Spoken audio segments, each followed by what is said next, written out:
Can God take care of you and meet your needs no matter what, even if we're living in the last days? Yes, he can. Today, we're going to look at how Jesus taught his disciples this and prepared them with faith for the last days.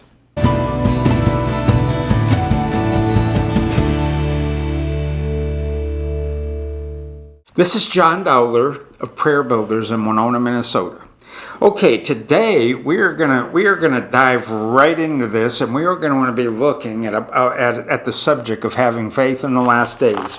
And what I'm going to do, anything that Jesus, that the last day age, the age of the church, was about to begin after Jesus began his ministry.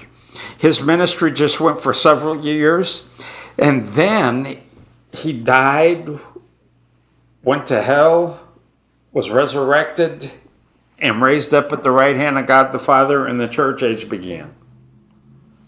So that was the kickoff of the last days. At that point, his disciples, his 12, plus the one that was born out of due season, which was Paul, they all had to be trained up, nourished, and equipped to be able to fulfill their call in those last days. And they were in some tough times. Tougher times than we've had over here in the Western world, especially in the last couple hundred years. So anyway, or at least even more especially after the last 100 years or so, 120 years. So anyway, I want to go back and look at this, and let's look at one of the first lessons that Jesus taught his disciples concerning ministry and how he prepared them in faith for the last days. Go to Matthew chapter 10. And in Matthew chapter 10, and at verse 1, this is where Jesus was calling his disciples and he was sending them out. He was sending them out in groups of 2. And Luke refers to this as well, but let's go ahead and touch on a couple of points of what happens here. It says in verse 1, it says, "And when Jesus had called his disciples to him, he gave them power or authority." That Greek word is actually authority. He gave them authority against unclean spirits to cast them out and to heal all manner of sickness and all manner of disease. And then it goes on naming the disciples. Now let's go down here further. It says in verse 5, "Then Jesus commanded them and told them to go not into the way of the Gentiles or into any of the cities of the Samaritans. Enter there not. He said, you're called to the lost sheep of the house of Israel." So right here, Jesus' mission, his disciples' mission at this time was nothing but Israel. And that's where it would kind of shock the disciples when he would cross over into Samaria. And the lady at the well, she was from Samaria. One of the lepers that Jesus healed was from Samaria. The one that returned, gave him thanks, he was from Samaria. So let's go ahead and continue. And then he tells them, let's go down to verse, let's keep on reading. It says in verse 7, "And as you go, preach, saying, the kingdom of heaven is at hand. Heal the sick, cleanse the lepers, raise the dead, cast out devils. Freely if you've received, freely give." Now, if this was the part of the good news message back then, it still is today. Some people believe this all stopped. But I'm here to tell you that the principalities and powers that we wrestle against, they never stopped. Since they never stopped, this never stopped. Jesus is still in the business of healing, delivering, doing miracles, and filling with the Holy Ghost. He's still in the business. But that's not the subject matter here, but it's still our same call. And he actually said that in Mark chapter 16. If you go back there and you read our commission to go reach the world, all of this is included in that when the church was being commissioned. So let's keep reading. He says, heal the sick, cleanse the lepers, raise the dead, cast out devils. And then he said, freely you've received, now freely give. Then look at this. He says, provide neither gold nor silver. Now he's sending them out. He says, provide neither gold nor silver nor brass in your purses, nor scrip for your journey, neither 2 coats, neither shoes, nor yet staves, for the workman is worthy of his hire. Now, when he said this to them, let's just go through this and let's just touch on this a bit. He said, provide for yourselves neither gold nor silver. Now remember, this is Jesus teaching his disciples faith, how to trust and believe God in the last days. And right now, we're in the last days, but they were in the last days. Now, a lot of us here in America haven't had the opportunity to learn these lessons. We need to learn these lessons. American church, we need to learn these lessons. Right now, our financial system is pretty fragile. Right now, there's a lot of us, Christians and non-Christians. There's Christians that have a lot of money. There's people that are very blessed. There's many people in this nation, especially in the United States, that are very wealthy. If this financial currency system was collapsed, it would be an equalizer to everybody. And the Bible actually refers to riches as being uncertain. In 1 Timothy 6, Paul said, charge them that are rich in this world that they trust not in uncertain riches. That means that any kind of wealth, any kind of currency, anything that you have is fickle. It's uncertain. God is not. God is rock solid. You can believe him. He's faithful. Even the money in your pocket, it's only as strong as the currency. If the currency was to drop out, the money in your pocket would be worthless. You could use it to blow your nose maybe, or do some other hygiene type of thing with it. But anyway, would be worthless. If the currency was gone and destroyed, it would be worthless to you. So he said, look at this. He says, provide for yourselves neither gold nor silver nor brass in your purses. So he says, don't provide yourself with any money. When you go out to minister for me, don't provide yourself with any money. And then he says, nor scrip for your journey. Now, a scrip would have been like a backpack, a knapsack, something to carry food in, a lunchbox, a cooler. He said, basically, when you go, don't take any extra clothes, don't take any luggage, don't take any food, don't take any silver, gold, brass, coins, wallets, billfolds, debit cards, credit cards. Leave them all at home. Now, for him to say that, people would try to say, well, Jesus and his disciples were so poor. Well, right here, he would not have told them to leave all that stuff at home if they didn't have something to bring. So all the things that you've sometimes heard about Jesus and his disciples being absolutely poor, the one place where Jesus said he didn't have a place to lay his head, that was because that city had just rejected him and they were between cities. So he had to because men did not receive him. Why? Because he lived this same way. He lived trusting God. It did not mean that they didn't have anything. It just meant that they lived a life of faith and trusting God. Sometimes we need to just make the choice to trust God. Now, basically, in essence, what he was doing was he was sending them out from city to city. That would be like somebody for me here at Prayer Builders, like for me, to be going out to minister in a church and carry teaching and take several of my guys with me. And then when we went, I told them all, don't bring your debit cards, don't bring any cash. I don't want you to bring anything. Don't even bring luggage. Don't bring any kind of food. Don't bring any granola bar for snacks or almond packets or anything you can think of, or fruit. Bring nothing. We are going to trust God for everything on this trip.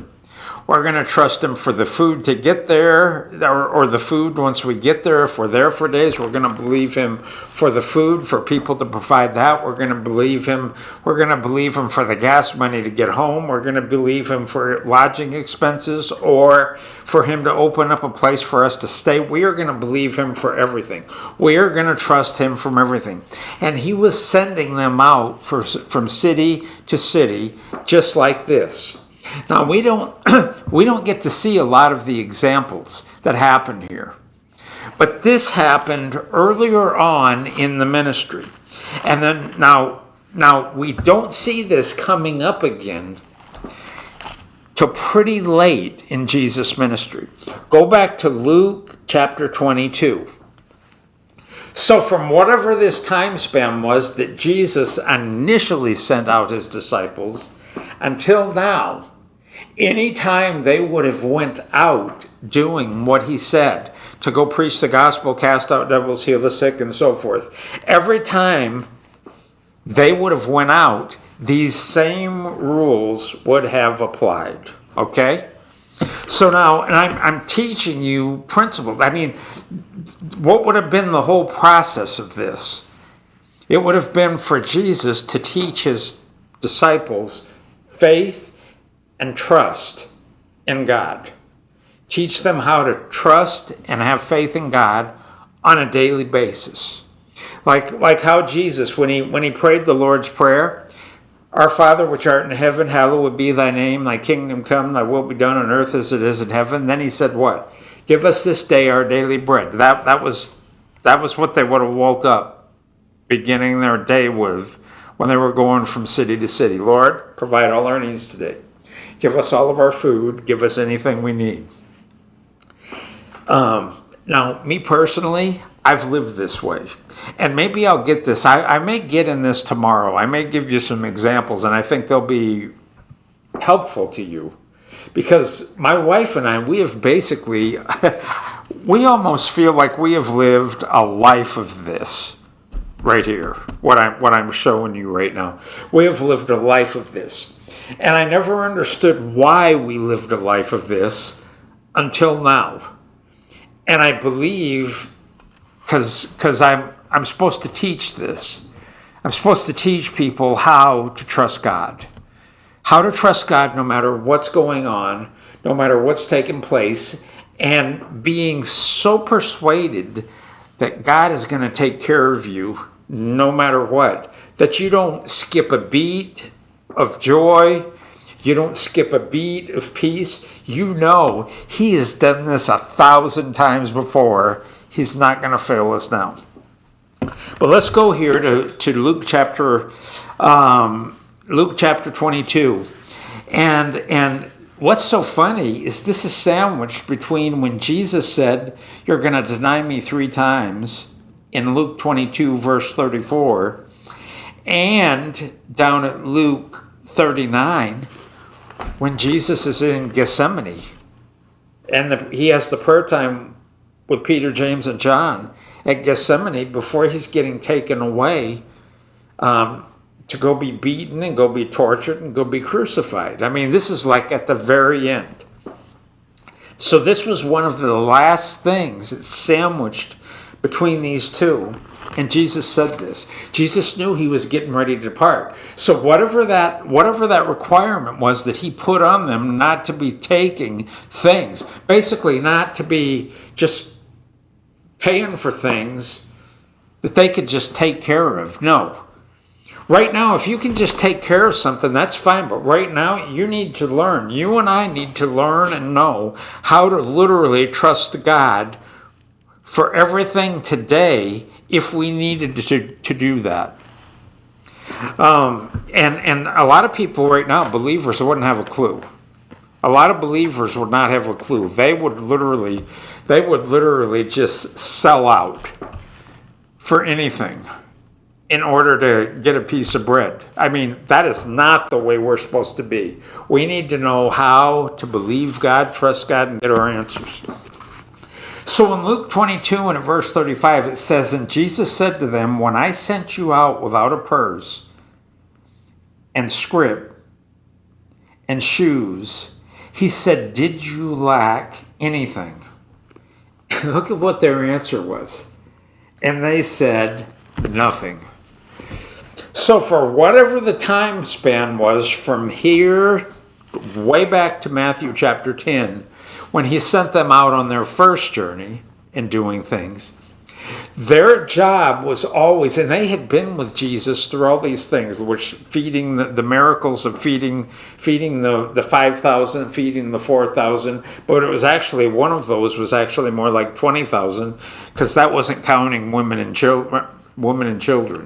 That was just men. So, and that crowd was estimated probably to be as big as 20,000 or more. But they ended up seeing God have miracles of provision. And he said this, he said at verse 36, but now he that has a purse, let him take it. He that has a scrip or a backpack for carrying food, let him take it. He that has no sword, let him sell his garment and buy one. For I say to you that this is written, that all things must be accomplished in me. And then he's going on. He said, okay, you've successfully learned this lesson. That's what you needed to know. You needed to know that you could basically be without anything. You could be stripped down to nothing, and you could go forth seeking to do the will of the Lord in your life, and he will literally take care of you 100%. And is there anything that you will lack? Zero will you lack. God will provide everything that you need. Now that right there was the first lesson that I wanted to cover on faith. And we're going to continue doing this, and we're going to continue to look at more lessons, but I wanted to do this here. So anyway, I don't even know how long I just taught, but I had to get through this. And I think tomorrow I'm going to touch on this again, and I want to give you some examples of things that's happened earlier on in my ministry. I mean, my wife and I, at the point of this recording, we've been at this we've been in the ministry for 36 years, and we've seen a lot of things. We've seen God meet our needs in so many incredible ways. We have lived a life of this. This has been our life. And I believe that we can help you to see that you can trust God for anything. So anyway, I hope this was a blessing. Do not forget that Jesus is coming back. And right now, I'm praying that God meets every one of your needs. And I am praying that in these upcoming messages, that if there's any gaps in your faith in these areas, that God is going to use his word and use some of my testimonies to level off that gap and help you get what you need so you can have faith in these last days.